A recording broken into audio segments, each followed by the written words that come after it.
14ویں صدی کے حالات ایسے تھے میرے عزیزوں. ہندوستان کے حالات میں اگر آپ کو بتاؤں، یہاں کے پس منظر کو آپ کو پہلے سمجھنا ہوگا، پھر اعلیٰ حضرت کی ذات آپ کو سمجھ میں آئے گی. اللہ کے حبیب صلی اللہ تعالیٰ علیہ وسلم کے وارث اور حضور اکرم صلی اللہ علیہ وسلم کے نائب یا علماء امت نے کس طرح کی قربانیاں دی.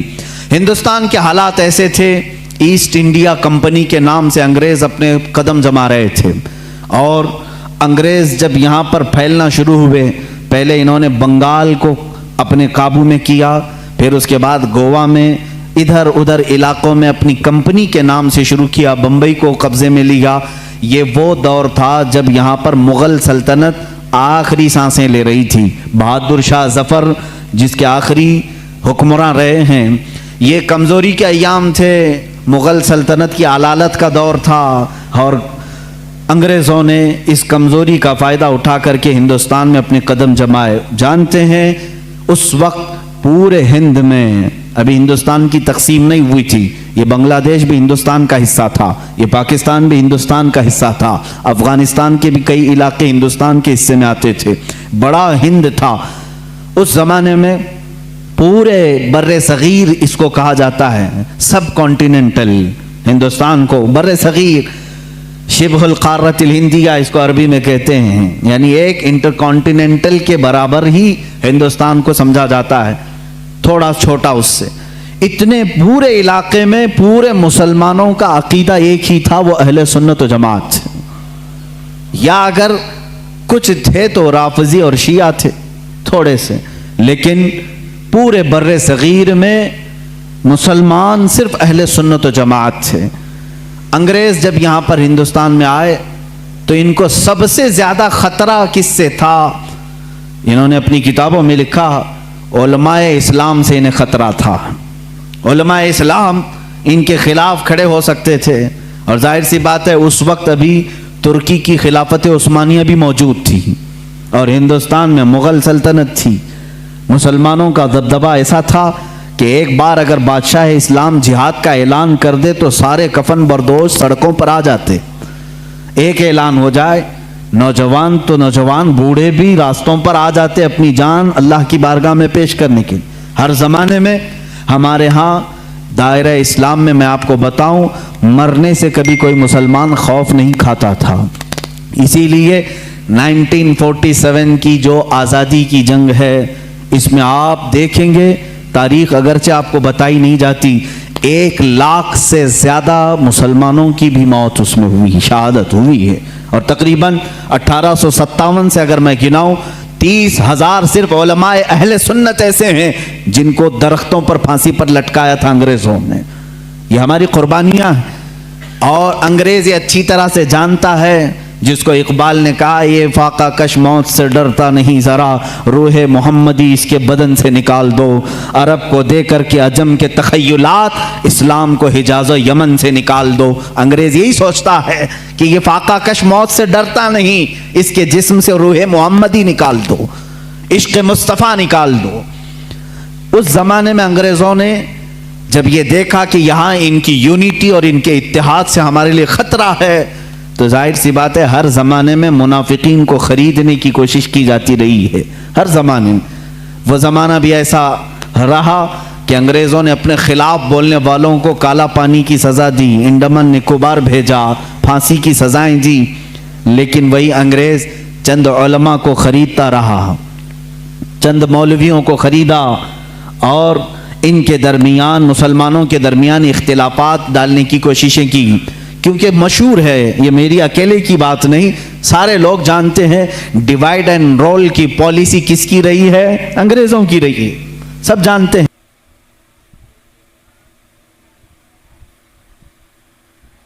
ہاں بالکل، مجھے اس بات سے خوف نہیں ہے، ڈیوائڈ اینڈ رول کی پالیسی انہی کی لائی ہوئی تھی. تفرقہ پیدا کرو، ٹکڑے کرو، اور اس کے بعد حکومت کرتے رہو، اختلافات ڈالو. تو انہوں نے ہندوستان میں اس چیز کی کوشش کی، اور سب سے پہلے اختلافات جو جنم لیتے ہیں وہ قادیان پنجاب سے. وہاں سے ایک مرزا غلام احمد قادیانی نام کے شخص کو اٹھایا گیا. انگریزوں نے اس کی بہت بھرپور مدد کی، تعاون کیا پیسوں سے، اور پھر اس کے ذریعے سے نئی نئی چیزیں لانا شروع کیا۔ یہ وہی زمانہ ہے، یہ 14ویں صدی کا زمانہ ہجری کے مطابق میں کہہ رہا ہوں، اور 1857 سے پہلے کے یہ معاملات ہیں۔ مرزا غلام احمد قادیانی کھڑا ہوا اور نئی نئی باتیں دین میں لایا، لیکن انگریزوں نے اس سے ایک غلطی یہ کروا دی کہ اس کو نبی بھی بنا دیا۔ اس نے اعلان کر دیا کہ میں محمد صلی اللہ علیہ وسلم کے بعد دوسرا نبی ہوں، میرا نام احمد ہے، مجھ پر وحی آتی ہے، انگلش میں فرشتے وحی لے کر کے آتے ہیں۔ یہ غلام احمد قادیانی کی پھکائی شروع ہوئی۔ ظاہر سی بات ہے امت مصطفیٰ اس وقت بیدار تھی، تقریباً ساری امت نے بالاتفاق اس کو ریجیکٹ کیا اور اس کو کہا کہ یہ اس امت کا دجال ہے، اس کو خارج اسلام مانا۔ اور آج بھی پاکستان میں بھی قادیانیوں کو مائنورٹی میں رکھا گیا ہے، مسلمانوں میں نہیں، وہاں پر نہیں ہے۔ اس کا رونا یہ پوری دنیا میں روتے ہیں۔ ان کا تعلق ہی نہیں ہے اسلام سے، کیونکہ ہماری بیس اور ہماری جڑ ہے ختم نبوت کو دل و جان سے ماننا۔ رسول کریم صلی اللہ تعالیٰ علیہ وسلم کے بعد کوئی دوسرا نبی نہیں آ سکتا۔ غلام احمد قادیانی نے یہ خلفشار مچایا ہندوستان میں۔ ظاہر سی بات ہے عوام تو عوام ہے، کل انعام ہے، یعنی بھیڑوں کی طرح۔ ہوتا یہ ہے کہ اگر آج بھی شیطان بھی کھڑا ہو جائے تو اس کے چند مرید تو ہو ہی جاتے ہیں، ہو ہی جاتے ہیں۔ دیکھتے نہیں آپ کیسے کیسے باباؤں کے مرید ہوتے ہیں؟ ارے ان کی بیویوں کو یہ ورگلا کر کے اپنی بیوی بنا لیتے ہیں، تب بھی یہ مرید ہی بنا ہوا ہے۔ یہ ہوس کے پجاری، ایسے بھی حالات ہمارے سامنے موجود ہیں۔ حرام کاریاں کھلے عام دیکھتے ہیں پھر بھی اس کے مرید ہیں۔ اسی لیے میں کہتا ہوں یہ تو الگ بات ہے، شیطان اگر کھڑا ہو کر کے کہہ بھی دے کہ میں شیطان ہوں تب بھی تھوڑے مرید اس کے ہو ہی جائیں گے، کچھ تو بھلا کر دے گا یہ، معاذ اللہ رب العالمین۔ اسی طرح غلام احمد قادیانی کا کفر ظاہر تھا، ختم نبوت کا انکار تھا، باوجود اس کے کچھ ماننے والے اس کے فالوورز تھے، جس کی وجہ سے ہندوستان میں اختلافات کی ہوا شروع ہو گئی۔ اب یہاں پر معاملات ایسے آئے کہ پھر ایک علاقہ ایسا ہے، علی گڑھ مسلم یونیورسٹی کو تو آپ جانتے ہیں، لیکن اگر میں اب کھولوں بہت سارے تو کچھ لوگوں کے اب دلوں میں چبھن ہوگی، پیٹ میں درد بھی ہوگا۔ لوگ یہی کہیں گے کہ مولانا اختلافات کی بات کرتے ہیں، بانٹنے کی بات کرتے ہیں، فرقے کی بات کرتے ہیں۔ میرے عزیز، حق بات بتانے کو اگر تم فرقہ واریت سمجھو گے تو یہ تمہارا کوڑ ہے، یہ تمہارا مرض ہے۔ اگر کوئی یہ بتا دے کہ یہ شکر ہے، یہ گوبر ہے، تو تم کیا کہو گے؟ یہ فرقہ پیدا کر رہا ہے۔ فرقہ نہیں میرے عزیز، تجھے بتا رہا ہوں حلال کیا ہے، حرام کیا ہے۔ میٹھا کھا لے اور غلاظت چھوڑ دے، اسی لیے تو علماء بتاتے ہیں۔ کیا ہمارا ذاتی کوئی جھگڑا ہے کسی سے؟ کوئی ہماری پراپرٹی پر آ کر بیٹھا ہوا ہے؟ کوئی میرے کپڑے چھینا ہوا ہے؟ کچھ نہیں ہے میرے عزیزو۔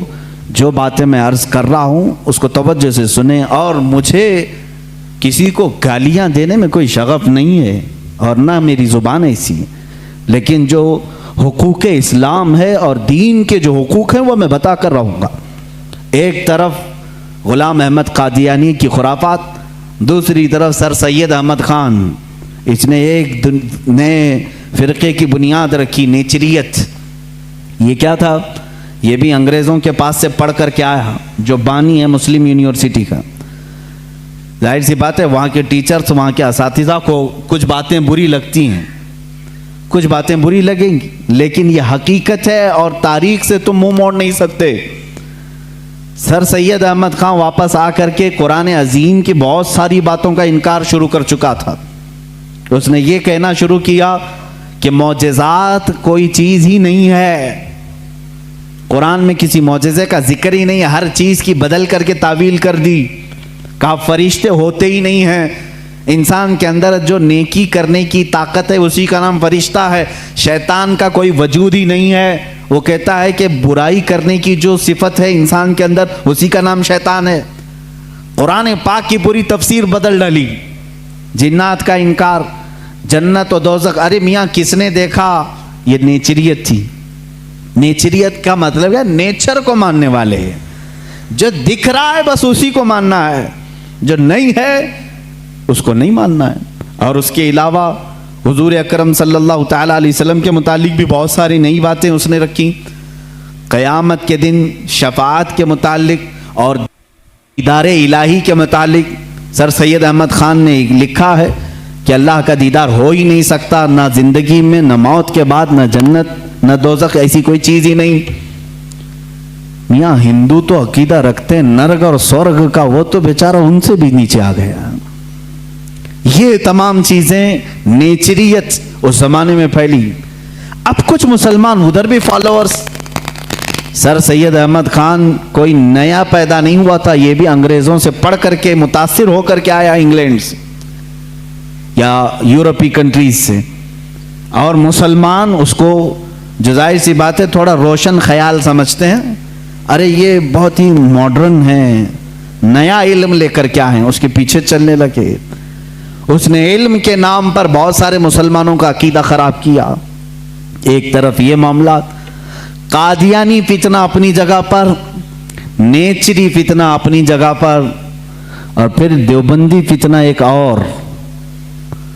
یہاں پر میں آج انصاف کے ساتھ عرض کرنا چاہوں گا، آج جو دیوبند ہے یا جو دیوبندی ہیں، اگر ان کو میری بات بری لگتی ہے تو ٹھنڈے دل سے میرے عزیز اپنے دل پر ہاتھ رکھ کر کے سوچو، آؤ میں تمہیں دعوت دیتا ہوں، آؤ ہم ان تمام چیزوں پر جمع ہو جاتے ہیں جو صحابہ اور تابعین سے تھی۔ کوئی نئی بات تم اپنی کتاب میں نہیں لاؤ گے، کوئی نئی بات میں اپنی کتاب میں نہیں رکھتا۔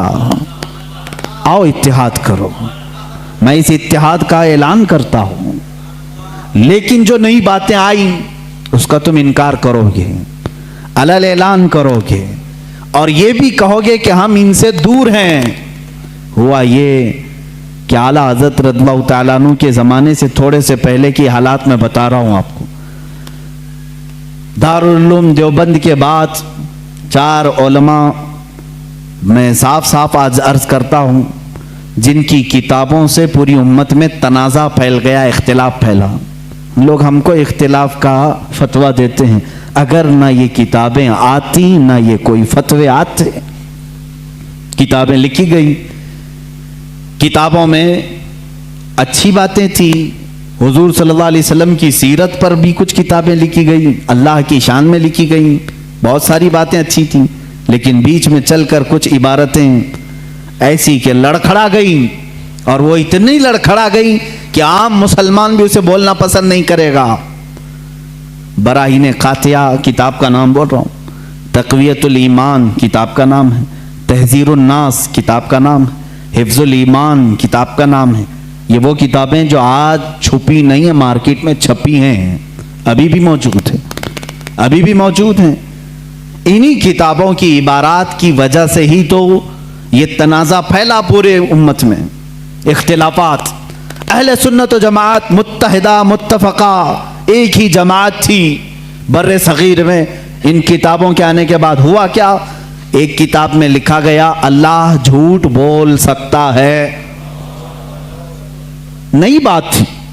اس بات پر آج تک امت نے کبھی کسی بھی شیخ، کسی بھی بزرگ سلف صالحین سے مجھے عبارت لا کر کے دکھاؤ اس سے پہلے کوئی بات ہوئی تھی۔ پھر ایک کتاب میں عقیدہ توحید کو بیان کرتے ہوئے مولوی اسماعیل دہلوی صاحب نے یہ تک لکھ دیا، حضور صلی اللہ تعالیٰ علیہ وسلم کا خیال نماز میں آنا گدھے اور بیل کے خیال سے بدتر ہے۔ یہ نئی بات تھی کہ نہیں تھی؟ اور جا کر کے کراس ویریفیکیشن کر لینا، اگر میں جھوٹ بولوں تو میرا جبہ پکڑ لینا، اور جو سزا دے سکتے ہو دو۔ میں یہ لفاظی نہیں کر رہا ہوں اور نہ پھکائی کر رہا ہوں، یہ جملے آج کتاب میں موجود ہیں۔ تقویت الایمان میں حفظ الایمان کتاب آئی، اس میں مولوی اشرف علی صاحب نے حضور صلی اللہ تعالیٰ علیہ وسلم کے علم غیب پر بحث کرتے کرتے یہ کہہ دیا، حضور کے علم غیب کی کیا تخصیص، کیا تخصیص یعنی ان کی کیا خصوصیت ہے؟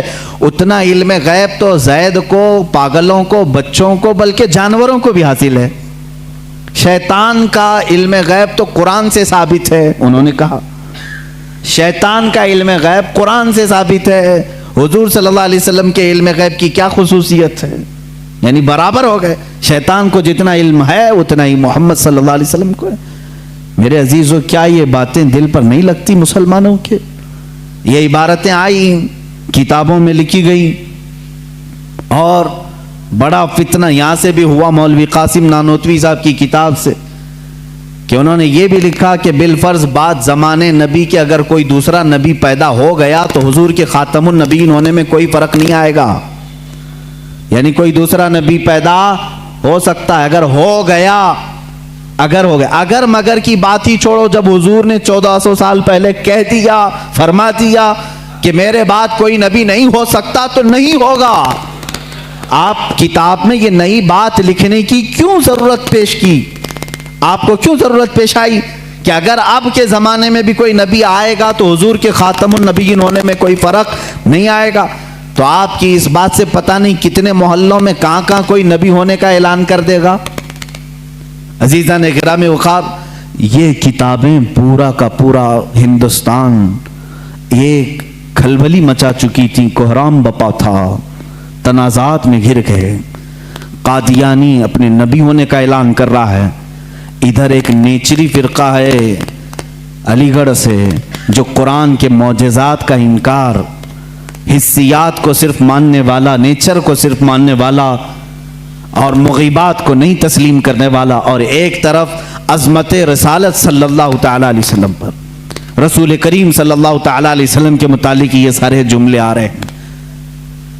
چلو 100 سال کا عرصہ گزر گیا، آج بھی میں دعوت دیتا ہوں، آج تو سوشل میڈیا کا زمانہ ہے، میری یہ دعوت قبول کریں علماء دیوبند یا جو بھی، میں آپ سے اتحاد کر لوں گا، سینے سے سینہ لگا لوں، لیکن صرف یہ باتوں سے تم انکار کر دو اور کہو کہ وہی عشق رسالت ہمارے اندر ہے جو سیدنا ابو بکر صدیق میں تھا، سیدنا عمر فاروق میں تھا، عثمان ابن عفان میں تھا، حیدر کرار میں تھا، رضوان اللہ تعالی علیہ اجمعین۔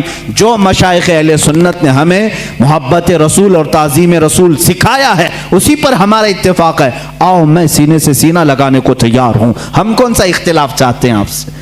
ہم کون سا اختلاف چاہتے ہیں؟ ہمارا یہ ایک بات یاد رکھ لیں، اگر میں آج نام لے کر کے کسی کو کہہ رہا ہوں تو صرف اس لیے کہ ہمارا دین ہی یہ کہتا ہے جو ان سے نا آشنا ہو اس سے ہمارا کوئی تعلق بھی نہیں۔ ہمارے رشتے ناتے اگر ہیں تو صرف عظمت رسالت سے جڑے ہوئے ہیں، جو نبی کا ہے وہ ہمارا ہے۔ اسی لیے سرکار مرشدی پیر و مرشد تاج الشریعہ رحمت اللہ تعالی علیہ نے فرمایا ہے، نبی سے ہو جو بیگانہ اسے دل سے جدا کر دے، نبی سے ہو جو بیگانہ اسے دل سے جدا کر دیں، پدر مادر برادر جان و مال ان پر فدا کر دیں۔ اسی وقت ایمان کو پہنچو گے، اسی وقت ایمان کو پہنچو گے۔ اب یہ حالات میں بتا رہا ہوں آپ کو، انڈیا کے، ہندوستان کے، اکھنڈ بھارت کے حالات، مسلمانوں میں تفرقہ پیدا کیا انگریز، اور انہوں نے اپنے مال، اپنی حکومت، اپنی سلطنت کو پھیلانے کے لیے، بہادر شاہ ظفر کا قتل ہو چکا تھا، اس کے بعد علماء حق نے محسوس کر لیا کہ انگریز درمیان امت تفرقہ ڈال کر اپنی کرسی سنبھالنے کی کوشش کر رہا ہے، تو وہ مرد مجاہد علامہ فضل حق خیر آبادی رحمت اللہ تعالی علیہ نے دلی کی جامع مسجد سے فتویٰ صادر فرمایا کہ انگریز ہندوستان کا دشمن ہے، ان سے قتال کرنا فرض ہے مسلمانوں کو۔ اسی فتوے کی بنیاد پر زندگی بھر کی عمر قید کی سزا میں ان کو انڈمان نکوبار بھیجا گیا، وہیں پر ان کی وفات ہوئی۔ آج مزار بھی ان کا جزیرہ انڈمان میں ہے۔ مولانا کفایت علی کافی رحمت اللہ تعالی علیہ، جو 1857 کی یہ جو غدر ہے اس کے بعد کے علماء اہل سنت کی بات میں کر رہا ہوں، انہوں نے محسوس کر لیا اسی زمانے میں کہ انگریز نے فرقہ پیدا کر دیا ہے، کچھ علماء اس کی بولی بول رہے ہیں۔ ظاہر سی بات ہے، یہاں کچھ علماء جو مدرسہ بنا رہے تھے ان کو ماہانہ مشاہرہ مل رہا ہے انگریز حکومت سے، علی گڑھ کو پاؤنڈ آ رہے ہیں انگلینڈ سے، اور دیگر علماء کو پاؤنڈ آ رہے ہیں، اور یہاں جو علماء ان کی ان خرافات کو بیان کر رہے ہیں ان کو پھانسی پر چڑھایا جا رہا ہے۔